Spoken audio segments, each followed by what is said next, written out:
오늘부터 우리는 출애굽기 10가지 재앙에 관한 이야기를 듣게 될 것입니다. 주일학교 다녀보신 분이라면 어느 정도 익숙한 이야기겠죠. 10가지 재앙을 하나씩 하나씩 다 하다 보면 너무 길어지고 지루할 것도 같아요. 그래서 이것을 어떻게 할까 고민하다가 제가 3가지씩 묻기로 했습니다. 세 번째까지, 여섯 번째까지, 아홉 번째까지, 그리고 잘 아시다시피 10번째는 중요하니까 따로 한번 다뤄야겠죠. 그리고 그 3가지 재앙을 하나님께서 이루시는 방식이 조금씩 다 달라요. 3가지씩 묶일 만한 요소들이 있는데 그걸 제가 조금씩 설명드리겠습니다. 본격적으로 말씀을 또 나누기에 앞서서 10가지 재앙이라고 우리가 흔히 알고 있지만 실제 여러분이 갖고 계신 성경에도 그 성경 자체의 내용이 아니라 예를 들면 이런 거죠. 14절 위에 뭐 첫째 재앙 콜론 물이 피가 되다 뭐 이런 식으로 돼 있어요. 이거는 이제 성경에 원래 있는 내용은 아니고 이 성경책 자체에서 사람들이 제목을 붙여 놓은 거거든요. 그래서 우리에게는 재앙으로 익숙하죠. 그리고 그래서 열재앙이라고 흔히들 얘기하는데 이것이 우리에게 익숙하기 때문에 제가 그대로 쓰긴 할 겁니다. 다만 성경은 재앙이라는 표현보다 앞뒤로 계속 우리가 확인하겠지만 표적, 이적, 기적이라는 표현을 훨씬 더 많이 써요. 그러니까 사실상 10가지 이적 이게 더 정확한 표현일 것이고요. 동시에 정확히 10가지냐? 사실 따져보면은 여기서 첫째라고 이름 붙였기 때문에 이것이 첫 번째 재앙인 것이지 앞에 뱀이 된 지팡이도 이적이거든요. 11가지로 볼 수도 있는 거예요. 그러니까 우리가 여러분 이 성경에 나오는 너무 소제목에 너무 매일 필요는 없습니다. 다만 돕기 위한 것이지. 그러나 우리가 익숙한 열재앙이라고 하는 표현을 저는 계속 그대로 쓸 것이라는 점을 고려하시면서 말씀 나누도록 하겠습니다. 자, 우리 14절 말씀 오늘은 다 읽어보진 않을 거예요. 필요한 구절만 읽어볼 건데 우선은 14절 말씀은 같이 한번 읽어보겠습니다. 시작. 여호와께서 모세에게 이르시되 아멘. 자, 이제 10가지 재앙이 이루어지는 하나의 공식이 있고 패턴이 있고 단락 구성이 있어요.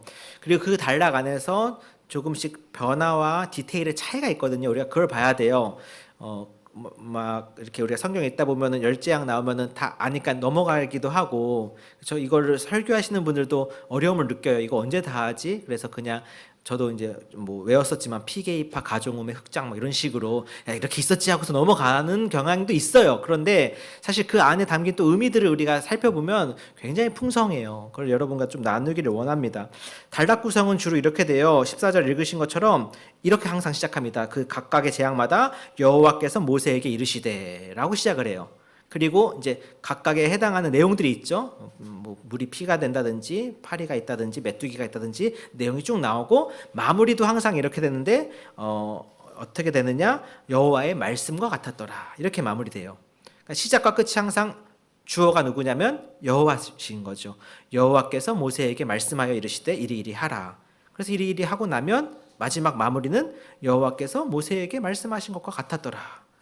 이 모든 이적이 다 하나님 중심적으로 하나님의 권능과 하나님의 주권에 의해서 성취되는 것임을 강조하는 방식으로 단락이 구성되어 있다라고 우리가 생각하면서 하나씩을 봐야 합니다. 그게 일종의 이제 공식이라고 해요. 학자들은 그런 공식들이 이제 이 안에 담겨 있는 거죠. 자, 첫 번째 재앙 우리가 잘 아는 나일 강물이 피가 된 것입니다. 자, 16절에 보시면 이렇게 하나님께서 말씀하셨죠. 그에게 이르기를 이제 바로에게 가서 이렇게 말하라는 거예요. 히브리 사람의 하나님 여호와께서 나를 왕에게 보내어 이르시되 내 백성을 보내라. 그러면 그들이 광야에서 나를 섬길 것이니라 하였으니 이제까지 내가 듣지 아니하도다. 출애굽기 처음 시작할 때부터 계속 모세를 통해 하나님이 바로에게 명령하신 것이었죠. 무엇입니까? 내 백성을 보내라. 내 백성이에요. 하나님의 백성, 이스라엘인 거죠. 하나님이 애굽과 이스라엘을 구별하세요.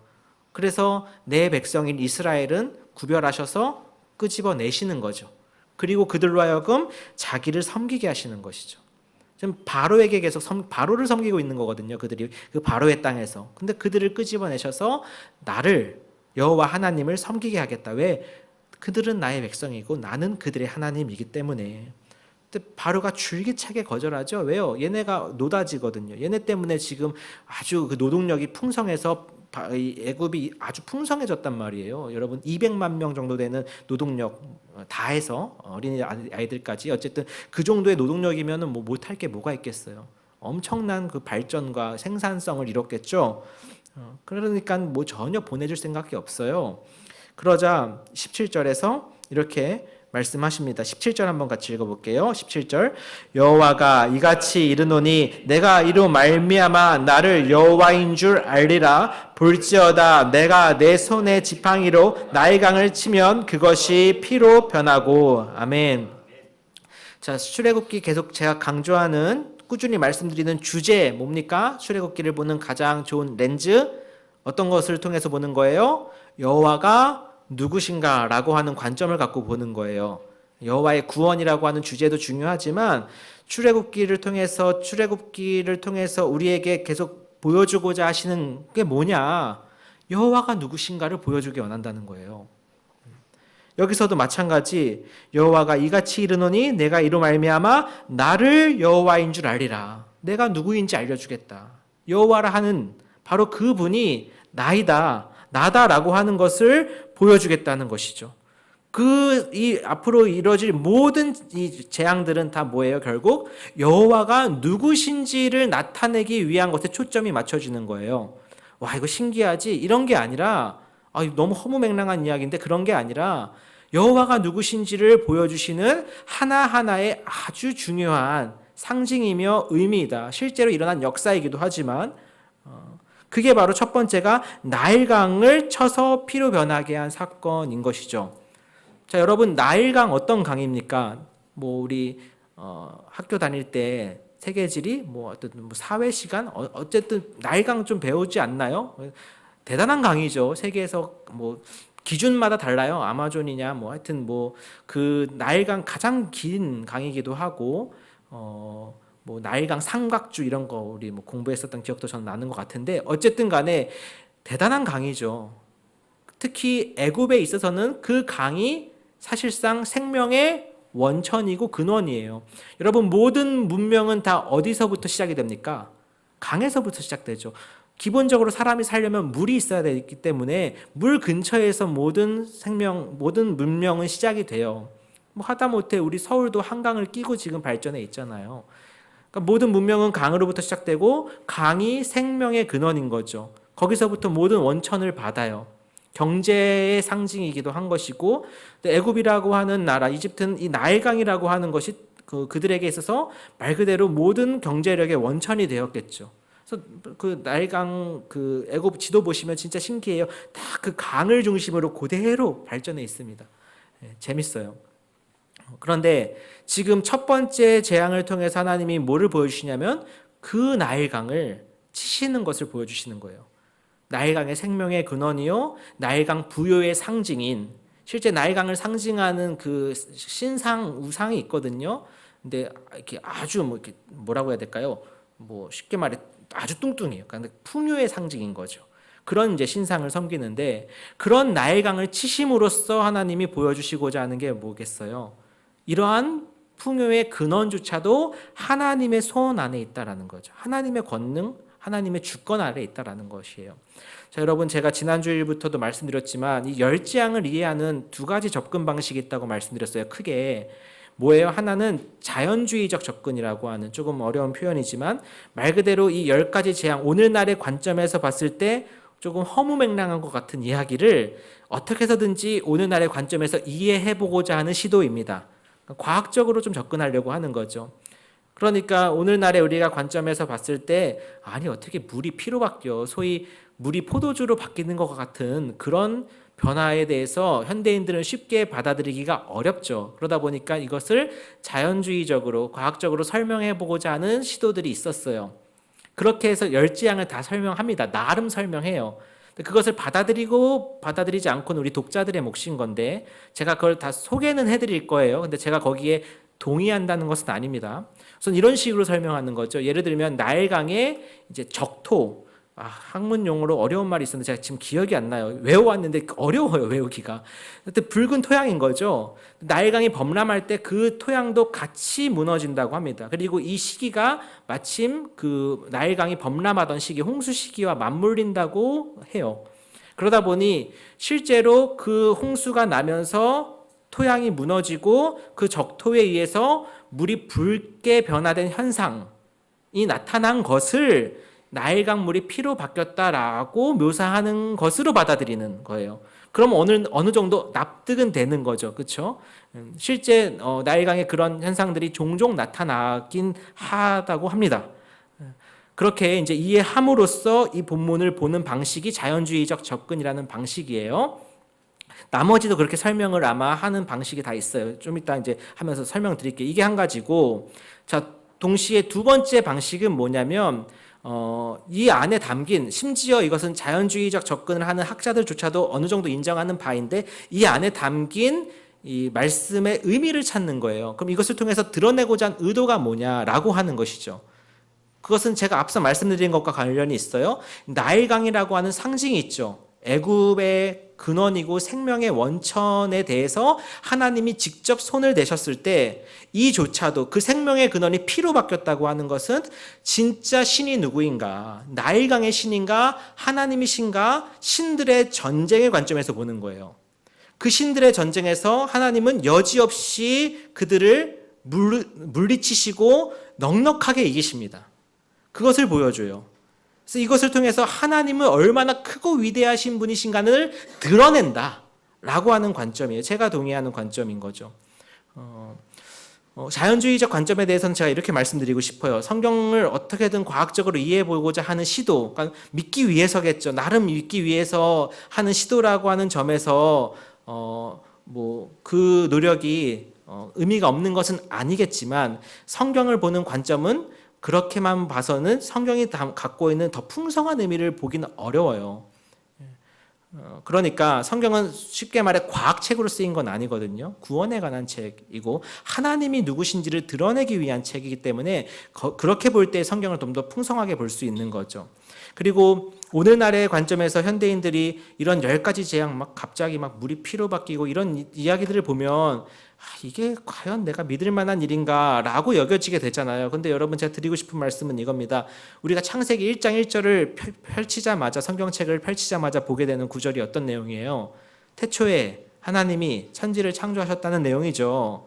자, 그러면은 이 1장 1절 역시 우리가 믿음을 요구하는 구절이거든요.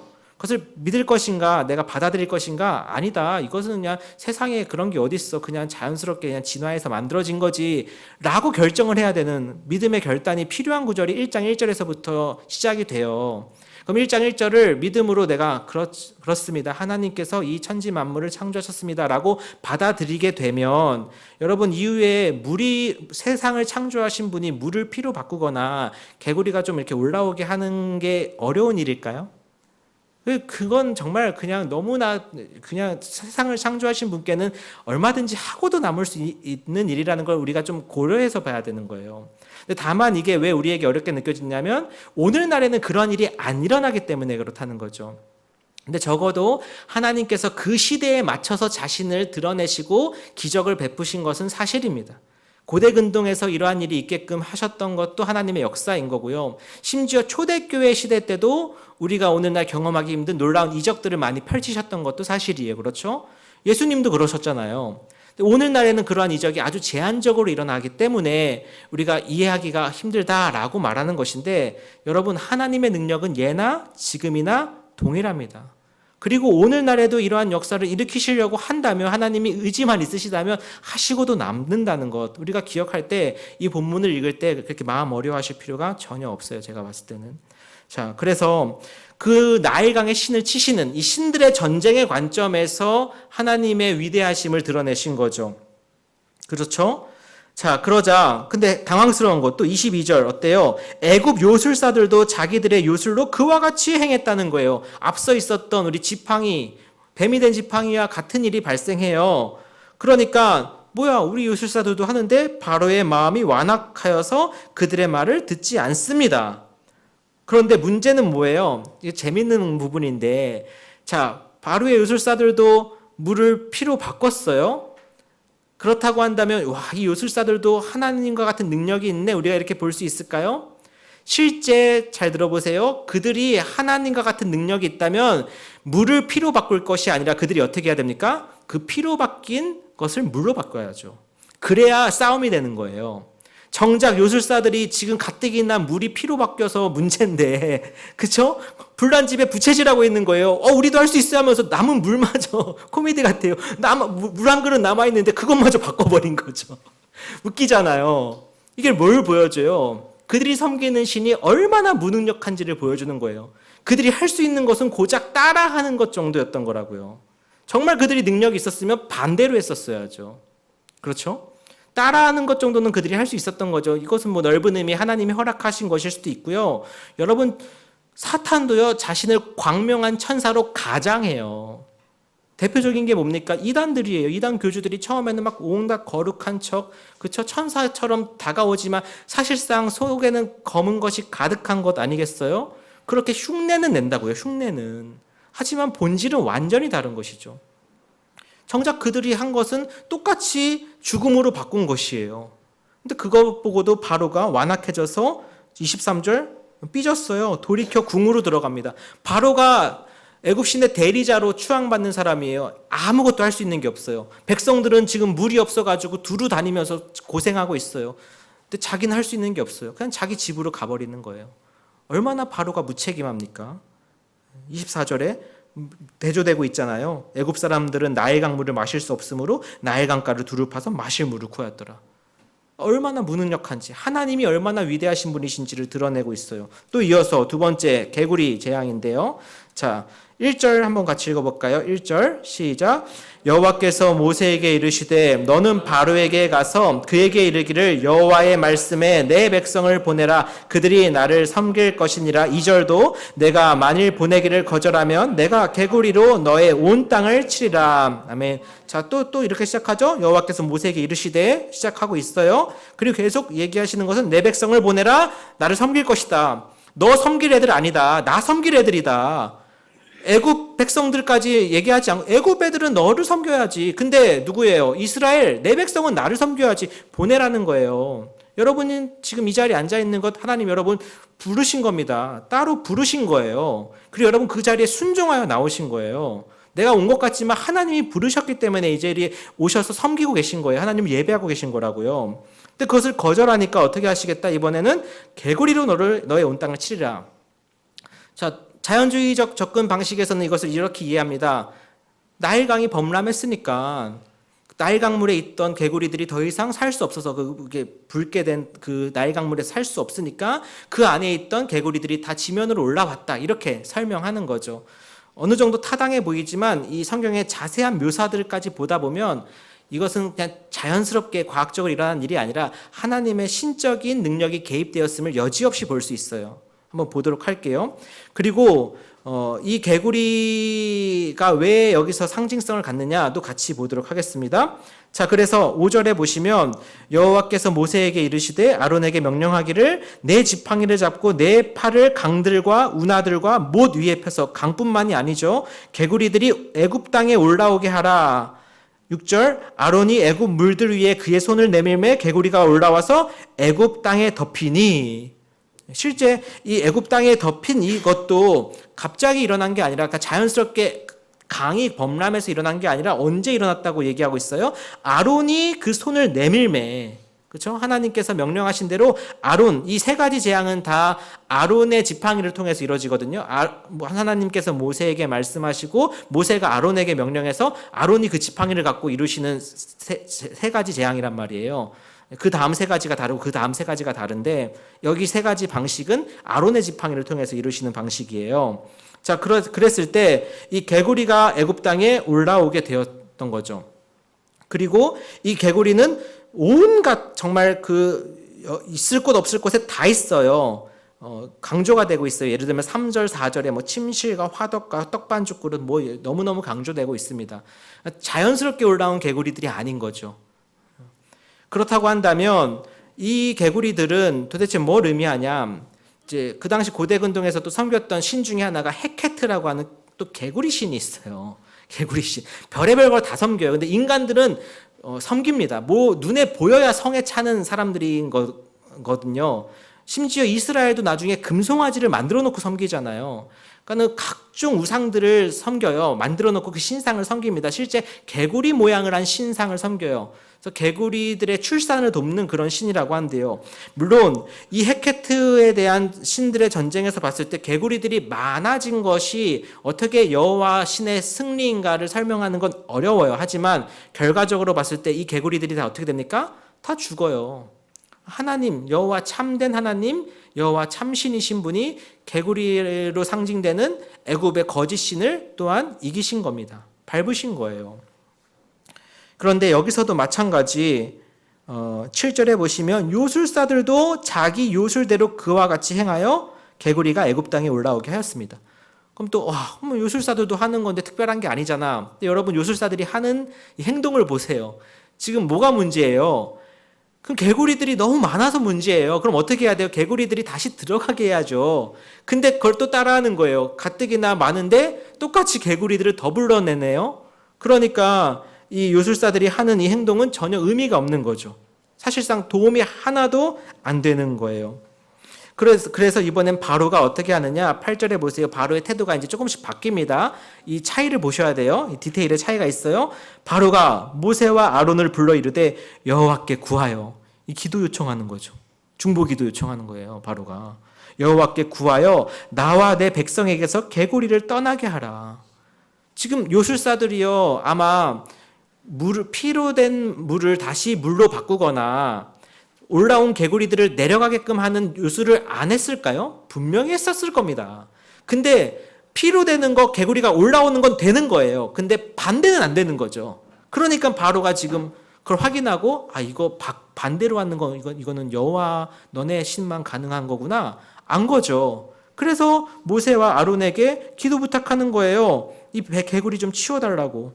그러면서 이렇게까지 말합니다. 뭐라고요? 내가 이 백성을 보내리니. 그렇게까지 완강했던 바로가 이제 내가 보내줄게. 이것만 치워줘 좀.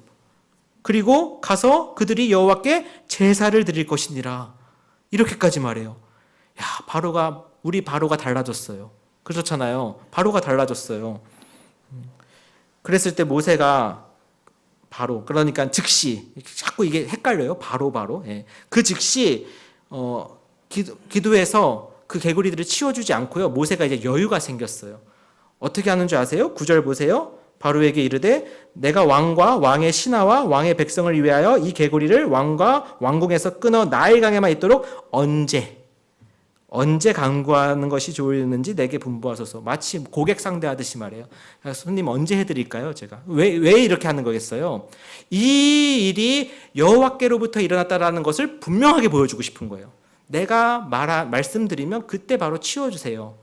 그렇게 하는 순간 어떤 일이 발생해요? 이거 진짜 여호와의 권능이구나. 확실하게 인지하겠죠, 바로가. 그러니까 모세가 그것을 이제 의도하는 거죠. 모세가 지금 마음에 여유가 생긴 거예요. 담대함이 생겼어요. 그러니까 10절에 보면 바로가 바로 내일이요, 내일. 예. 정말 처절하죠. 모세가 이르되 고객님 말씀대로 해드릴게요. 하고 나서 다음날 가서 기도하니까 어때요? 개구리들이 다 죽었어요. 그래서 14절에 사람들이 모아 무더기로 쌓으니 땅에서 악취가 나죠. 개구리 신에 대한 하나님의 승리로 우리가 선포할 만한 부분입니다. 자, 그런데 그렇게 우리 바로가 달라졌어요 라고 했던 그 바로가 15절 보세요. 그러나 어떻게 됩니까? 바로가 숨을 쉴 수 있게 됨을 보았을 때 이 개구리만 없으면 살만할 텐데 했었는데 정말 개구리가 없어지니까 어떻게 돼요? 이제 좀 또 먹고 살만해진 거죠. 간사하죠. 우리 인간의 모습과 다르지 않아요. 우리 하나님 앞에 이러면 안 됩니다. 그렇죠? 우리 하나님 앞에 하나님 이것만 해결해 주시면 제가 이후에는 막 이렇게 하겠습니다 했다가 나중에 딱 입 싹 닫고 이러면 안 되잖아요. 바로가 지금 그런 거예요. 그래서 그의 마음을 완강하게 시가 스스로 그렇게 아주 그냥 완악하게 먹은 거예요. 결국 이렇게 또 마치죠. 그들의 말을 듣지 아니하였으니 여호와께서 말씀하신 것 같더라. 또 이렇게 단락 마치는 공식으로 마쳐요. 하나님 말씀대로 되는 거예요. 하나님께서 모세에게 미리 말씀하셨어요. 내가 여러 재앙으로 그들을 친 후에야 보내줄 것이다. 한두 가지로 안 된다는 거예요. 그렇죠? 10개 정도는 되는 거죠. 마지막 세 번째, 티끌이 이가 됐다라고 하는 재앙인데 이 세 번째 재앙, 세 번째, 여섯 번째, 아홉 번째, 369는 또 특이한 점이 있어요. 짧게 맞춰요. 이 이야기가 좀 지루해지고 길어질 수 있으니까 아마 이 세 번째, 여섯 번째, 아홉 번째는 속도감 있게 핵심만 얘기하고 딱딱 넘어갑니다. 그런 이제 배려가 있고요. 여기서 티끌이 이가 되었다라고 되어 있는데 실제 16절에도 보시면 그것이 애굽 온 땅에서 이가 되리라라고 한 이 말, 이가 되었다라고 할 때 이 이라고 하는 히브리어 단어는 실제 구약 성경에서 유일하게 여기에만 나와요. 그래서 무엇으로 번역해야 될지 굉장히 난해합니다. 헬라어랑은 달리 히브리어 문어는요 거의 없어요. 거의 성경이 유일하다고 보아도 과언이 아니에요. 그렇기 때문에 구약 성경 내에서 한 번만 나온 단어를 해석하는데 학자들은 굉장히 어려움을 느끼는데 그 중에 하나가 이라고 하는 이 단어인 거죠. 그래서 많은 학자들은 이라기보다는 실제 모기로 이해합니다. 모기 또는 기생충 또는 진드기.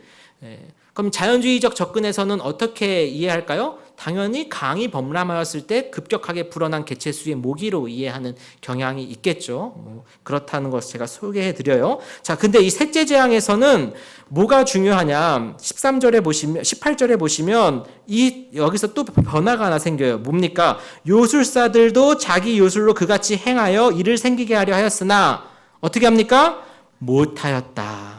앞에서 지팡이 뱀이 되게 하고 날강물 피가 되게 하고 그 다음에 개구리떼가 올라오게 하는 것까지는 따라했어요. 흉내는 냈어요. 그런데 세 번째 재앙부터는 어떻게 돼요? 격차가 조금씩 벌어지는 거예요. 이제 흉내도 못 내는 거죠. 나중에 보면 여섯 번째인가 재앙, 일곱 번째 재앙쯤 가면 요술사들이 이제 바로를 설득해요. 보내자고 이제 이렇게 바뀌어가는 거예요.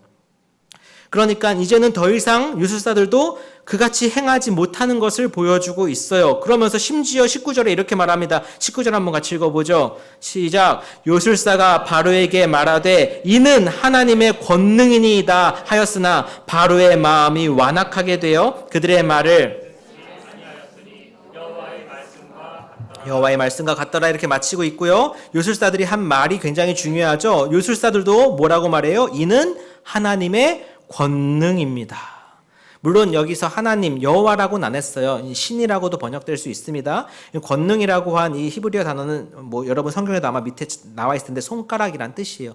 그러나 적어도 요술사들은 이 일이 자기들이 섬기는 신과는 관계없이 더 크고 능력이 있으신 분이 일으켰다라는 것을 이제 인정하게 된 거예요. 저들이 섬기는 신의 권능, 손가락으로 아마 이제 그 아론의 지팡이를 묘사한 표현일 수도 있어요. 라고 인정한 것이죠. 요술사들마저도 조금씩 이제 태도와 마음이 바뀌는데 정작 중요한 바로의 마음은 어떻게 돼요? 이제 완악하게 돼요. 끝까지 그들의 말을 듣지 않습니다. 여기서 그들은 이스라엘과 모세뿐만 아니라 심지어 자신의 신하들인 이 요술사들의 말마저도 이제 듣지 않게 되는 거죠. 그의 귀와 눈이 다 막히고 있는 것을 보여줘요. 이렇게 하나님께서는 이러한 재앙들을 통해 뭘 보여주고 계시다고요? 하나님이 누구신지를, 그분의 권능이 얼마나 크고 놀라우신지를 겨우 이제 세 가지 보여주셨을 뿐이에요. 그러나 그들이 섬겼던 나일강 또는 뭐 개구리 이후에 나올 수많은 뭐 여러 가지들, 뭐 태양신들임 이런 것들 다 하나님 앞에 아무것도 아닌 거죠. 하나님의 소위 그냥 피조물들일 뿐인 거예요. 그런 여호와 같은 이가 없는 거죠. 사랑하는 성도 여러분, 우리가 섬기는 여호와 같은 분이 이 땅에도 하늘 위에도 없습니다. 그렇죠? 우리가 섬기는 하나님이 바로 참 하나님이시고 여호와 하나님이세요. 그 하나님이 우리를 불러주셨고 우리를 백성 삼아 주신 거예요. 우리가 뭐 더 이상 두려워할 게 없고요. 망설일 게 없는 것입니다. 그 하나님을 따라서 하나님께서 이끄시는 그 길로 나아가면 돼요. 얼마나 복이에요. 하나님은 우리에게 이토록 다양하게 그 당시에도 오늘날 동일하게도 하나님이 얼마나 크고 위대하고 놀라우신 분이신가를 풍성하게 보여주길 원하세요. 여러분, 우리가 정말 믿음의 눈으로 마음을 열고 하나님이 얼마나 위대하신 분이신지를 보기를 원합니다. 여러분, 기도하면서 하나님에게 나아가시면요, 하나님 여지없이 여러분에게 보여주실 것입니다. 얼마나 하나님이 놀라우신 분이신지, 여러분에게 하나님이 어떻게 대하시는지 경험하실 수 있기를 주님의 이름으로 축복합니다. 아멘.